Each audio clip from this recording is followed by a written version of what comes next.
It's just a dream of mine to be a stuntman. I'd be like, yeah, and Gary over there wants to be a fire hydrant. Like, it's stupid. Like, what do you want to? You want me to tell Gary he can't be a fire hydrant? And then one day it's like Gary's out on the street, and be like, I am a fire hydrant. I'm like, no, Gary got the costume and everything. Okay, you're ready. You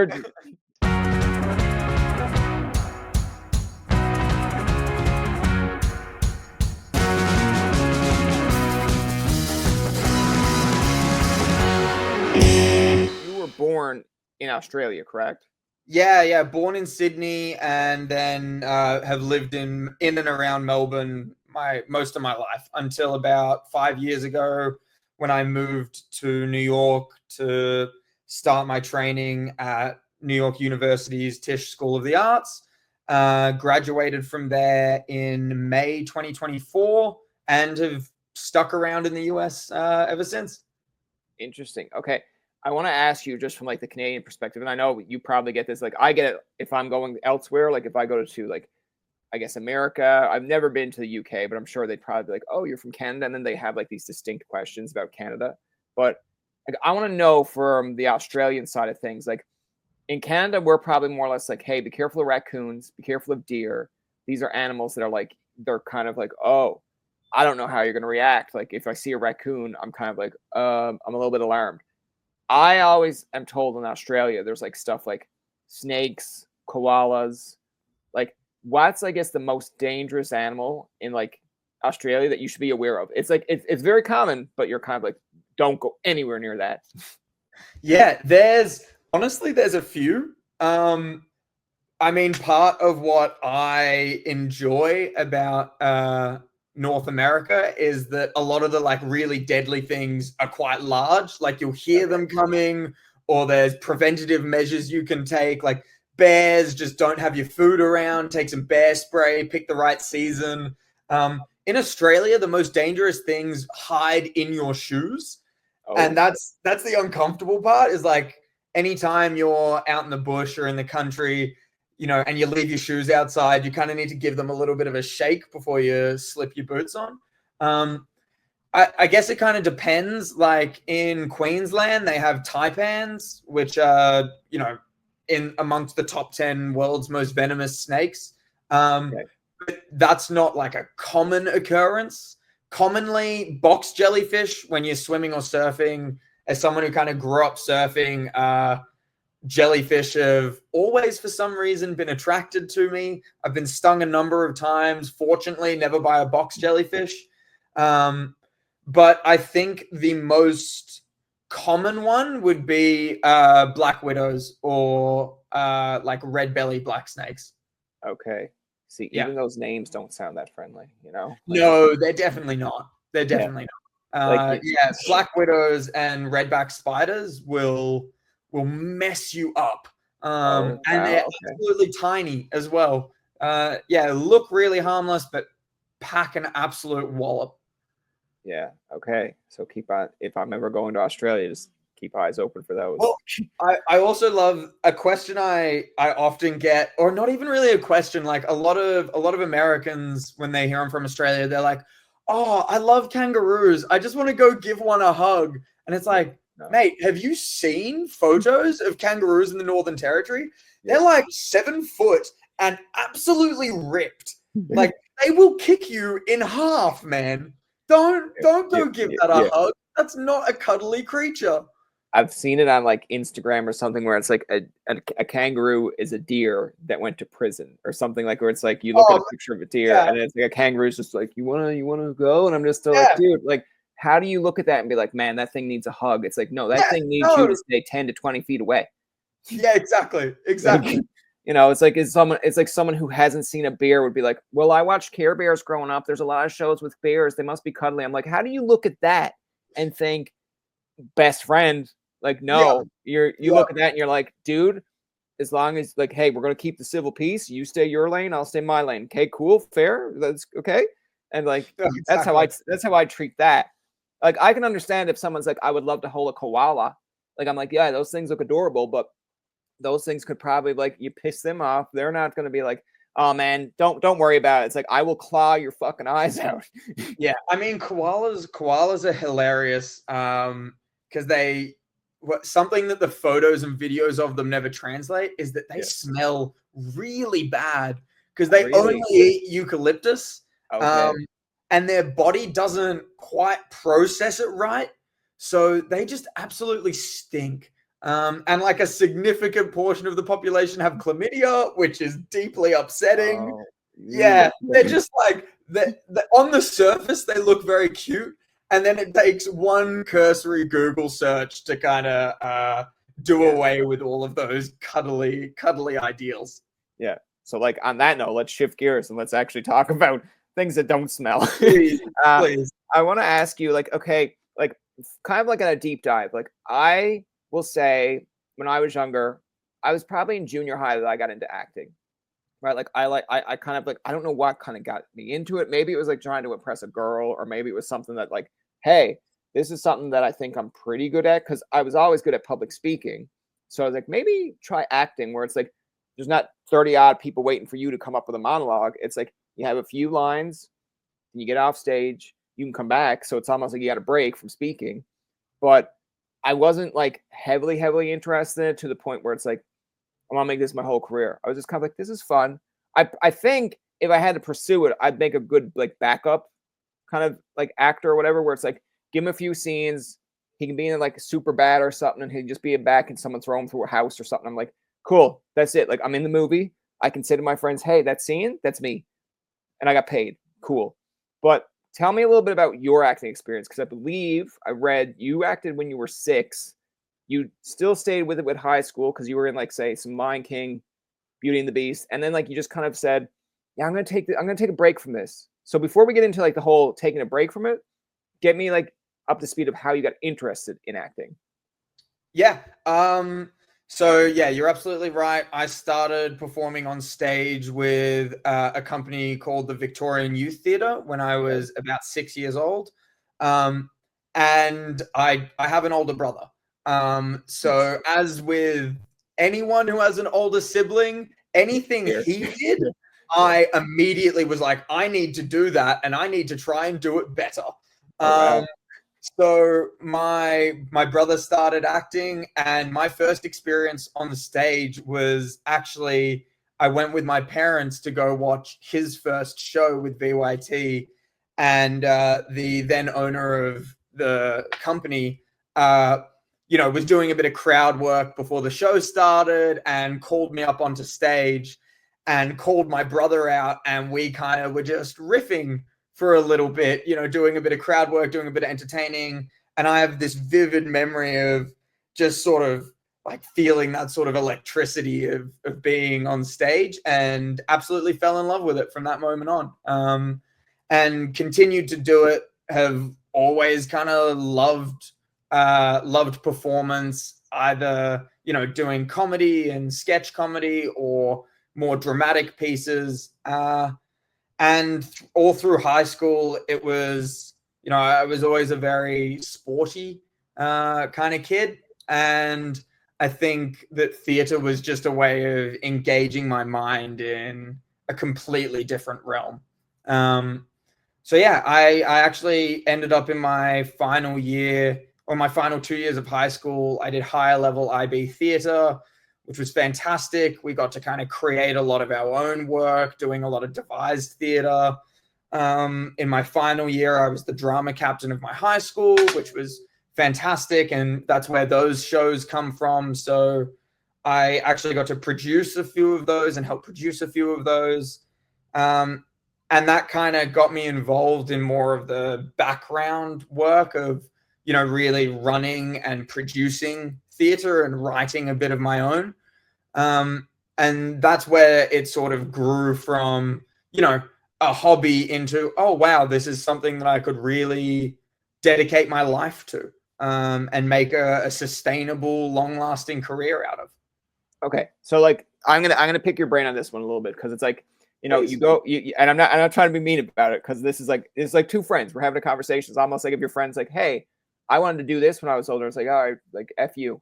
What happened? Like what's going to go? So like you tell me this, but it's almost like, so what kind of triggered your brain then in like post, I guess, high school? Because I know maybe this was like always on a back burner dream as well, but like you decided it's like I'm gonna be you did a little bit of paralegal work, a little bit of bartending because you wanted to make this, like, I guess, go on this trip like, around the world or in certain places. But it's like, it's almost like if you want to be an actor, this is like the peak time. Like you're ex in high school. You can go into like a university or college, like enroll in that and then develop it. But you're almost like, you know what?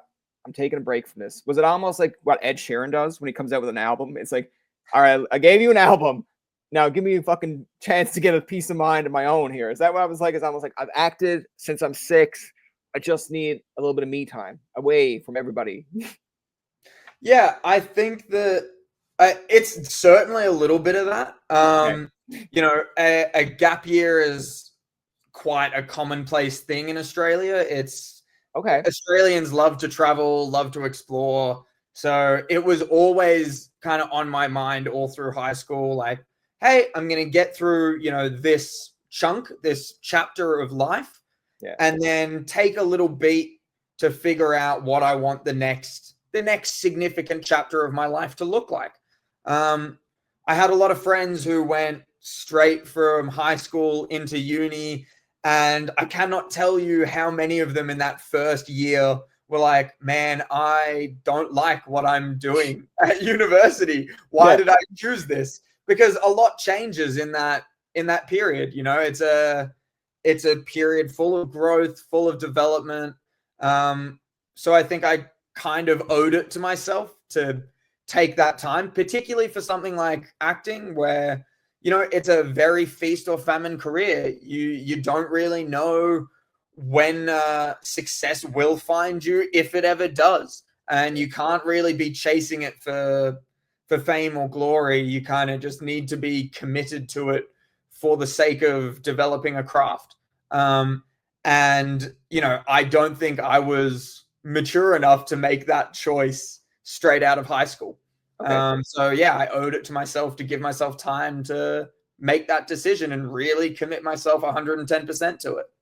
That's fair. I mean, when you're talking about like, because again, it's not trying to pick at you or anything. Like, because I have friends that go the same route. Like, they didn't go to university or college right away, and I'm kind of looking at them being like, what are you doing? Like, this is our path. This is technically how we do things.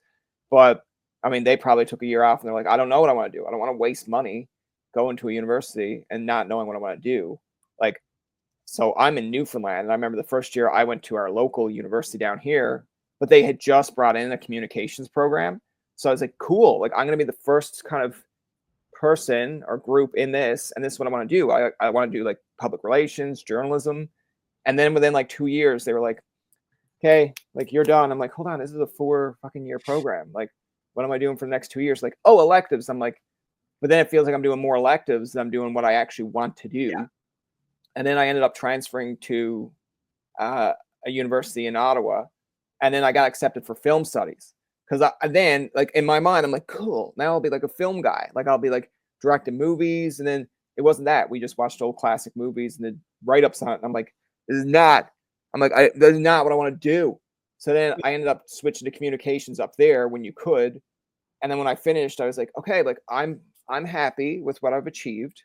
And now they changed it where it's not even called communications, it's media studies. And I'm like, that just sounds so like when someone's just like, what did you do? I'm like, gender studies. I'm like, I don't know what that is, but that's what it comes across to me now. Like if someone's like, I did media studies, I'm like, I'm like, can you give it a better name? Like, can you give it like I did communications or I did journalism and media? So it just makes it sound a little bit more upper class.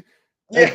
Right? Like it's like someone saying, yeah, that's our janitor. It's like give it a little bit more of a pizzazz. It's like if you just call him trash guy, it's like no, he's our janitor or our like, institutional facilitator of junk or something. I'm like, that sounds classier, right? Than just calling him trash guy. So yeah, I mean, honestly, that's very similar to the BFA, like a Bachelor of Fine Arts. I feel like everyone and their aunt has a BFA at this point in time.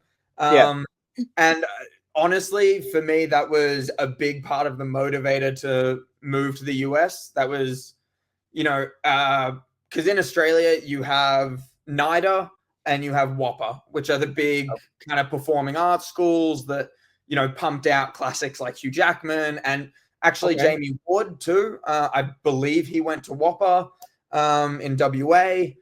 So they're sort of the Australian pathways into the performing arts industry. And my intention was always after my gap year to sort of go back and audition at those schools. Okay. I initially wasn't planning on auditioning at NYU. And during my travel, I was like, you know what? If I'm going to give this acting career a true, good, honest go, I should audition at one of the best schools in the world. And I didn't think that I was going to get in. I kind of just went there with this whole like, I'm going to give it a go. I'm going to treat it as a learning experience. You know, I'm going to treat the audition experience as a learning experience. And that way I'll be prepared when I get back to Oz and want to audition at NIDA and Whopper. Yeah. And, you know, wasn't expecting to get in, but got in on an early decision before I even got back to Australia. I found out that I was accepted and I was like, oh, well, I guess that makes the decision for me. So yeah, I was very fortunate in that regard.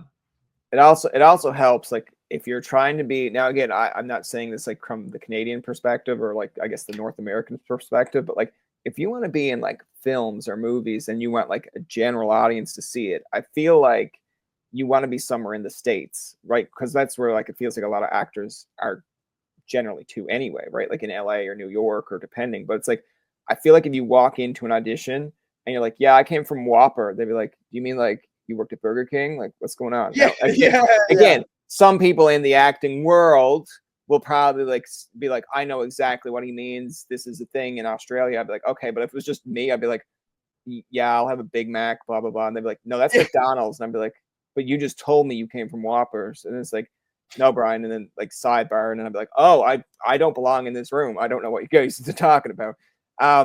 But I mean, that's interesting because I generally take that kind of input too, in sense of if I'm applying for something in life, like just say if you're like wanting a volunteer position with something, it's almost like, all right, I'll put my name in, I'll give it my best shot. And if I don't get it, that's fine. Like at least I can say it's a learning experience.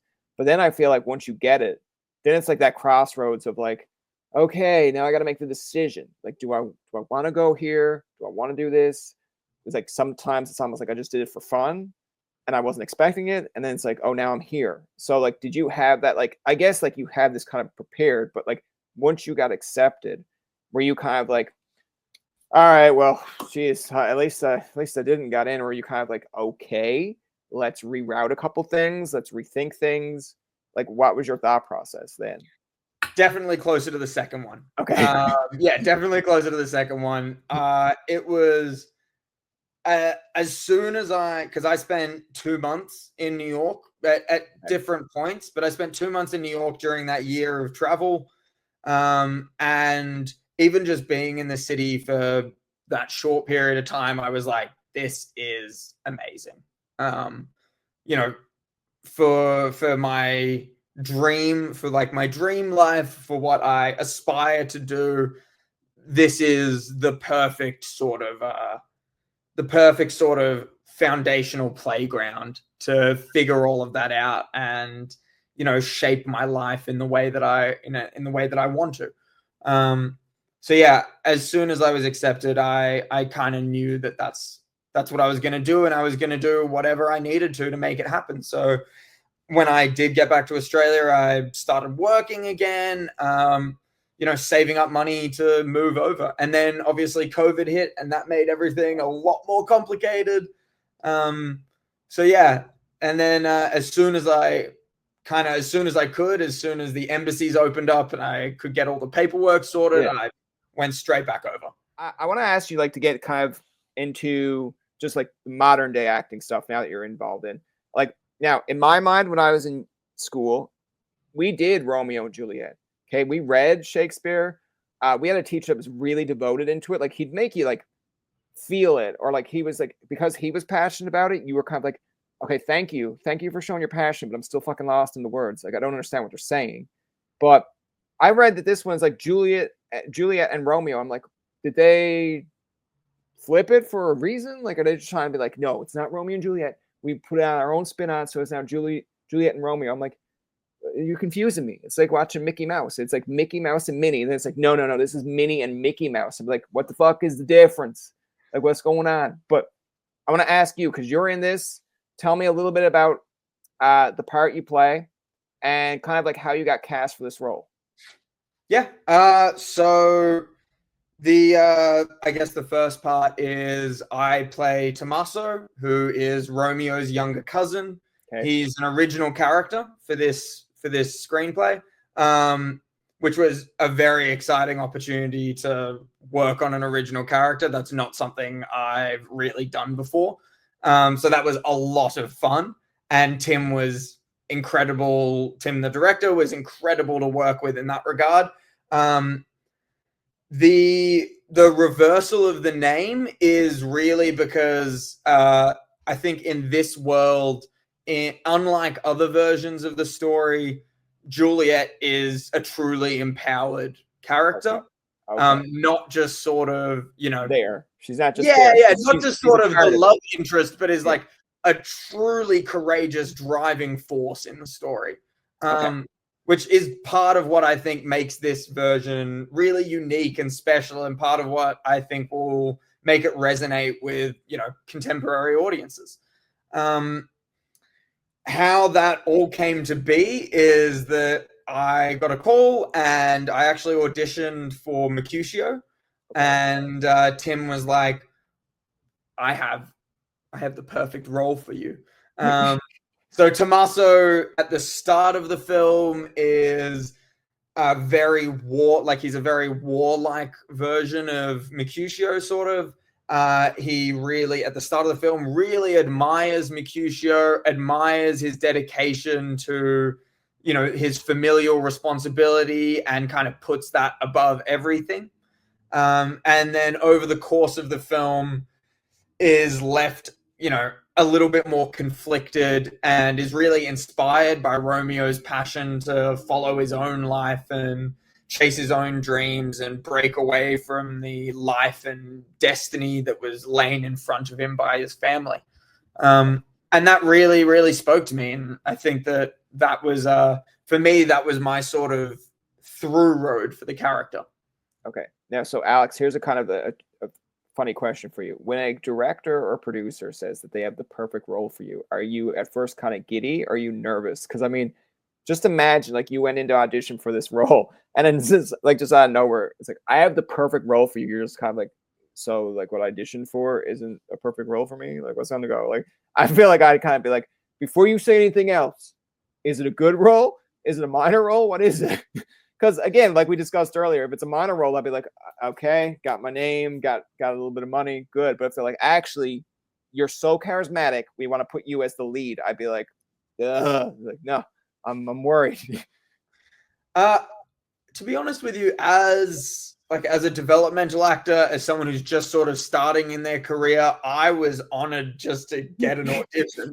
So when he was like, I've got the perfect role for you, I was like, fantastic. You, based on, Tim has a lot more experience in the industry than I do. So I just trusted him. And I kind of knew that whatever he was willing to give me, I was going to make it work. Honestly, I was just excited. I was just excited to be given the opportunity, incredibly grateful. So yeah, it could have been minor, it could have been major. And over the course of, pre-production and through production, my role kind of grew in size. As you may know from a bit of the backstory, I ended up doing a lot of my own stunt work and doing a bit of doubling for Romeo as his stunt double. And that was incredible. But all of that sort of grew as the production progressed. And as I was given a little bit more trust and a little bit more responsibility, as production saw what I was capable of. And that felt really good. That felt really, really good. So I was just incredibly grateful. Now, you listen here. Are you stealing my questions? Because, like, literally, I'm looking at a paper just to make sure I'm on target, and then you're just like, you just went into the stunt work, like, I'm so sorry. Why even have the paper? Why have the paper if you're going to take away? Well, where's that paper guy? No, but you're right. Like, I wanted to ask you, because that was actually in line for what I was going to talk about. But like, we actually had the last interview we had, someone had mentioned about they were getting into stunt work as well, like, training. So is this like something new for actors? Is it like you're all seeing what Tom Cruise does and you're almost like, hey man, like if he's getting double pay for this, like we want some of this. But I want to ask you, because I didn't really get into the depths with the last fella we had on, but like you obviously got to train to be like a stuntman. I think you kind of went through that process, right? But tell me like what kind of things they get you to do or train you in, because like he was telling me, the last fella, was you can't just fall downstairs, right? Like you might think, okay, I fell downstairs, okay, take it, that's going in the movie. It's like, no, cut, you didn't fall the right way. It's like, what do you mean I didn't fall the way, right? There's a right way to fall. And then it's like, yeah, we got to do this like 20 times and you got to make sure you protect yourself. I guess it's kind of like wrestling. Like you got to do a move 20 times for someone to trust you to do that move in a ring, right? So it's almost like one off. Okay, we did it, done. It's like, you can do that again, right? It's like, no, I can only do it once. Like, no.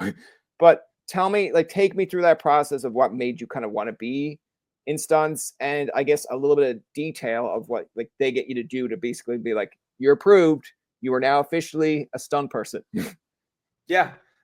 So as we spoke about, I started acting very young, and it all kind of began with, doing like really minor stage combat stuff. Okay. Over the course of years and years and years. As I spoke about, I did a lot of sports, and as I got older, that developed into more contact sports and dabbling into a little bit of martial arts and stuff like that. And once you leave high school, competitive contact sport is, it's an option, but you're far more likely to get injured. True. Because, once you hit the open division, it's like you're 18, 19, playing against dudes who are in their mid-20s, late 20s, have perhaps 100 kilos on you, and maybe quite a few inches. It's not going to end well. It can be a recipe for disaster. So I think my want to stay physically engaged and stay on top of my fitness was something that was really important to me. And that naturally, as I got more involved with acting, more involved with performing, particularly on camera, it naturally led me into stunt work because I was really, really comfortable and always have been really comfortable in my body. I'm naturally a very physical actor. That's my way of getting in touch with the world of the character, is through physicality. So to be honest with you, it was not something that was planned. It was more something that naturally came to be. And I'm really happy about it. Okay. It progressed. Okay. That's like, that's kind of interesting. Because I mean, I could be wrong, but I feel like there's not people out there that maybe want to be like, man, my career and my life, I want to be a stuntman. I'm like, you want to put yourself through that? Like, what's wrong with you? It's just a dream of mine to be a stuntman. I'd be like, yeah. And Gary over there wants to be a fire hydrant. Like, it's stupid. Like, what do you want to? You want me to tell Gary he can't be a fire hydrant? And then one day it's like Gary's out on the street and be like, I am a fire hydrant. I'm like, no. Gary got the costume and everything. Okay, you're ready. Yeah, and then like someone's about to like haul you aside. It's like, don't ruin this for him, okay? He's committed. I'd be like, I'm not. But it's silly. He's a fire hydrant. You can't be a fire hydrant. It's just like 5 years from now. It's like he's actually now a stuntman, but he's also a fire hydrant. I'm like, okay, he's great. That's great. He's a stuntman, but take off the fire hydrant. He can't be a fire hydrant. But who knows? Maybe he'll prove me wrong. But I want to ask you. Sorry. No, go ahead. Go ahead. Oh no! All I was gonna say is, I don't know if I want to be a stuntman as like my predominant career path. Like I'm still acting is and always will be the thing that resonates in my soul. Like that's what drives me. That's where the passion is. Stunt work is just a great way of staying physical and staying involved in the world of performance.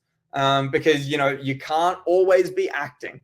So particularly during this like interim period of being at college and all of that jazz, it's been a fantastic way of just staying involved with new projects that are perhaps outside of my casting range.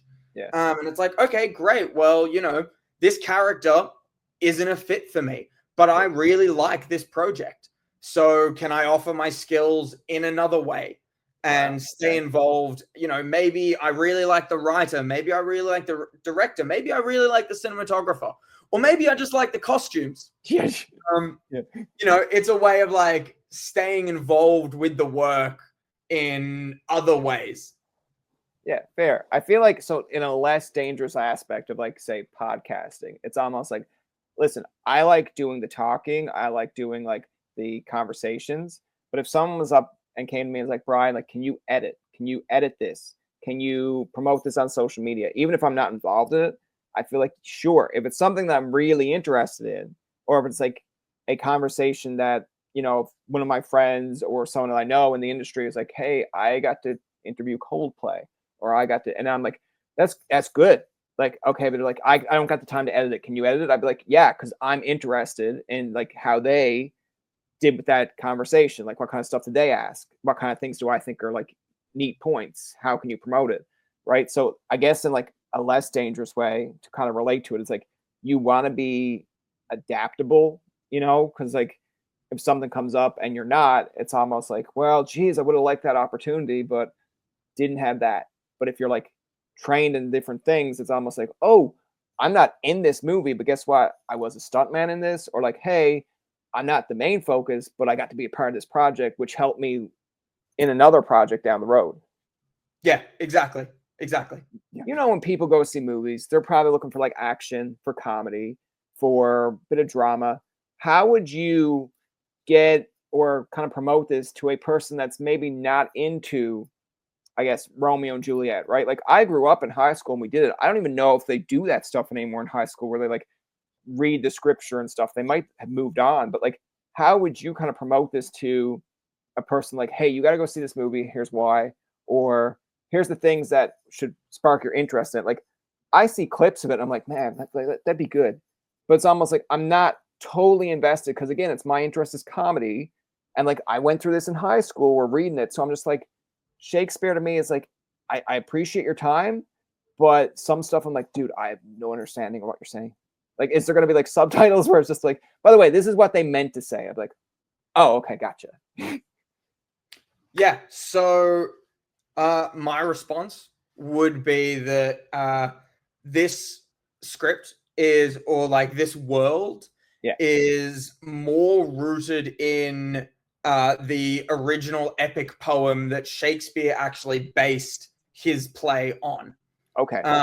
So it's a more well-rounded, a much fuller world that is Verona, where the story takes place. So the characters are a lot richer than Shakespeare's version, I would say.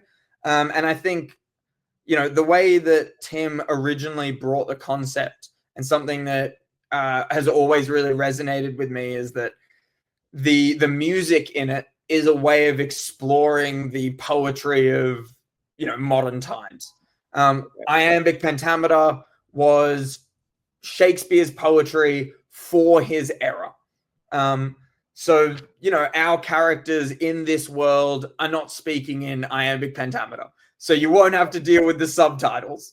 Okay. That helps a lot. Yeah, so the poetry of Shakespeare's poetry has been brought to the contemporary audience through the form of pop music, through the form of more modern language that is a lot more lyrical. And that's a way of sort of contemporizing the classical poetry. And to me, that was fascinating. Like that's such a creative approach to such a classical piece of, you know, such a classical piece of theater. So I think that would be my pitch, mostly because that's what attracted me so much in the first place. I want to ask you to kind of close it out. Do you want to play a fun game of random questions? Do it. Go for it. All right. So I got these preempted here. Like this is kind of where I lose the track of podcasts because someone's like, was that on your mind? It's like, no, literally, it's like a random question generator. So one of these ones here, let's see what this one has.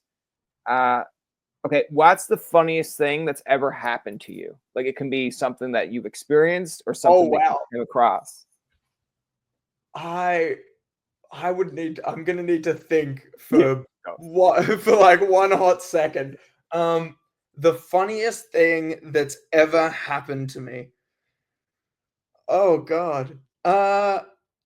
Honestly, something that was quite entertaining with this film is that I, do a bit of horse riding. I trained with the horse stunt teams, and I had never ridden a horse before.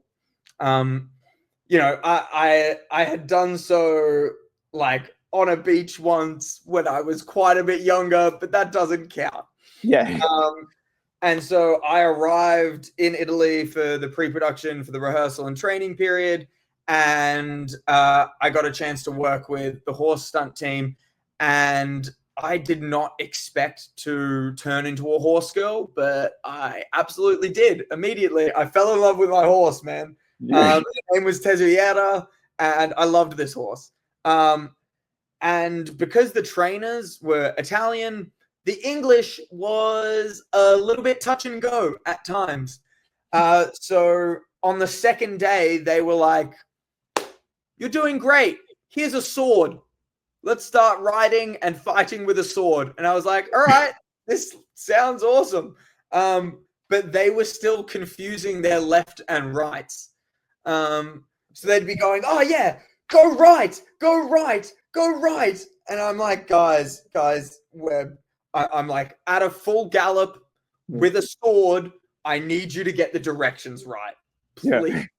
Yeah. So yeah, there were like a few close calls of having to turn really sharp last second and almost getting bucked off. But it was an amazing experience. That's like one of those times that you're just like, cut, left, right. Let's try Yeah, this again. Left, right. And then they're like, man, why are you doing this to us? I'd be like, because I'm really focused on you trying to control. Like, if you don't do this correctly, I'm done. Like, I'm yeah, out. I'm screwed, man. I'm screwed. Yeah. We Yeah. need to get these. We need to get these basics down pat. Yeah. That's even more upsetting than someone saying your last name wrong. It's almost like, dude, I don't care if you call me Alex, Adam, whatever. Just left, right, get that down pat. I don't care if you yell out, hey, Adam, turn left. Oh, we got it right though. I'm turning left. Okay, good. Yeah, yeah. Like worse than like, okay, listen, I know you got your directions wrong, but my name's not Adam. They'd be like, so he cares more about us getting his name right than it's like, yeah, don't worry about it. Let's see what other one they have here. Oh, this one's more of a thought-provoking one. What's something you learned about yourself in the past year? Something I learned about myself in the past year. Um, I think I've learned that I am not good at just resting. Okay, Um, okay. I am someone who really like I love the work. It just like it enriches my life in ways that I struggle to describe.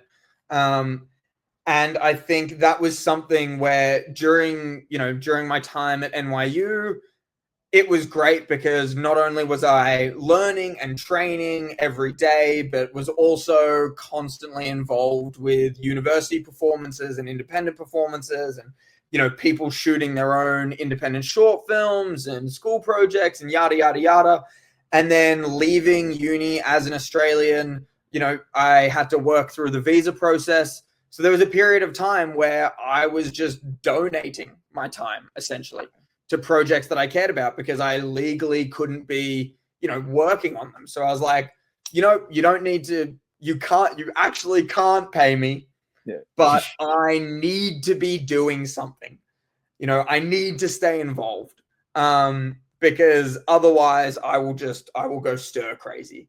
Okay. So I think something I've learned in the past year is that it doesn't really not that it doesn't matter to me, but if something strikes a chord with me, I'm going to be willing to commit time to it, commit myself to it, and I'll find it fulfilling. Yeah. That's fair. I mean, I feel like I'm a little bit the opposite, where not like in a mean way. It's just like if I will sign up for things because I want to be involved during that time frame. But then when that time frame kind of comes, I could be involved in like 5 things at the same time. I'm like, uh-oh. I'm like, I didn't see that coming. So then it's almost like you got to pick one or two. And then you kind of like got to space it out where like if this is months down the road, you're like, okay, let's see where we're to now. Let's kind of give it like I used to be like, let's get involved in everything. And then when everything came up, you're like, dude, this is overwhelming. Now I'm almost like, let's get involved in like 2 things, make sure they're a little bit spaced out. So you still got some downtime. And then if I find that I have too much downtime, I will create a mess of my own. Like right now, like I like my room, but like if there's a time frame where I'm like, okay, let's do something different, like let's change it up, I will just pick a random night where I know I have a lot of time and I will change this motherfucker up. I will like move things around. And then if I don't like it, it'll be like, okay, I thought it through. The next day I'm like, okay, let's change everything back. And then someone's like, really? You have that much patience? I'm like, I at least tried it. I can say like I tried the bed over here. I tried this here. It just didn't look right. So like I don't have to worry about it in the future. Be like, if someone's like, hey, why don't you buy your bed? I'll be like, already done. Already tried it. Didn't like it. So, it's not like an imaginary thing like keeps you up at night. Like, oh man. But that's if I get really bored. I got to have something to do. What's something you do to like relieve anger or stress? Like mine is pretty much video games. Video games are conversations with friends. Just vent it all out. Those are 2 exceptionally good answers. Yeah, look, I don't have a console. I'm not a big PC gamer, but I do love video games, and I think that those are an excellent way of, getting a bit of anxiety and stress out into the world. Conversations with friends, you can never go wrong. But for me personally, it's always been exercise. I'm a very avid rock climber. So that's honestly like my way of decompressing, because not only is it, physically engaging in a very holistic sense, but it's mentally engaging. It's mentally stimulating as well. You're kind of you're figuring out a puzzle with your body. And that just ticks all the boxes for me. So I think that and martial arts are honestly the 2 ways of venting. If you really need to hit something, there's no better place you can go than to a boxing gym or a Muay Thai gym or a jiu-jitsu dojo or whatever your preferred style is. The other one here is like, is there like a weird quirk or something unique about yourself that your friends are even kind of like, man, that sounds very strange. Like, and I'll give you the example so that you kind of, know what I'm talking about. It's like, I have like everyone lies on a bed. They got their pillows up here. Like you lie down flat like this. But however, when I go to take a nap, I can't do that. I literally take the pillow, put it at the end of the bed and lie down the other way, because then that's like in my mental mind of going like, this is not forever. You're only taking a nap for about like 20 minutes, an hour. So it's not like you're going to bed. It's almost like my thought process is you're just taking like 20-minute nap. All right. And the other one that I do, but I feel like this is probably a little bit more common, is like if I hit my shoulder off like a door in the room, like just say this door, I will smack that door and go, idiot. It's almost like that door has done something to me. And people are like, you were like, what is wrong with you? I'm like, that door knew what I was doing. I had enough room to walk through that door. That door purposely hit me. And they'd be like, you're not thinking straight. I'm like, I'm angry. I had to get out the anger. Like, I had to let that door know who's the boss. But that's incredibly fair. And honestly, the napping suggestion of moving the pillow down the other end, I really like that. I actually think that that's kind of ingenious, man. And I'm gonna give that a go, because I feel like I could really benefit from some sort of practice like that. A weird thing. Oh well, I am a very vocal person. My mind is always sort of like racing a million miles an hour. And similarly to, your door thing of like, hideous door. I make really weird noises when I'm at home on my own. There's Jim Carrey is kind of notorious for like his really strange physicality and sound work. I remember seeing him in oh my god, what was it? It's based on a really famous book series, and he comes out and he does this whole like raptor bit where it's like. Okay, yeah.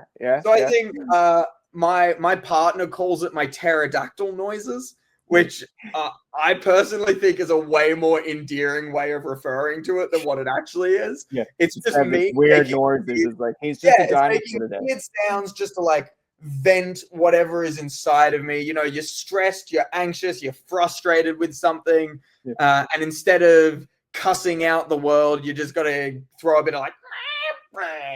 Yeah. Throw some weird noises in there, and I think everyone could benefit from expressing themselves vocally with a lot more liberty, a lot more freedom.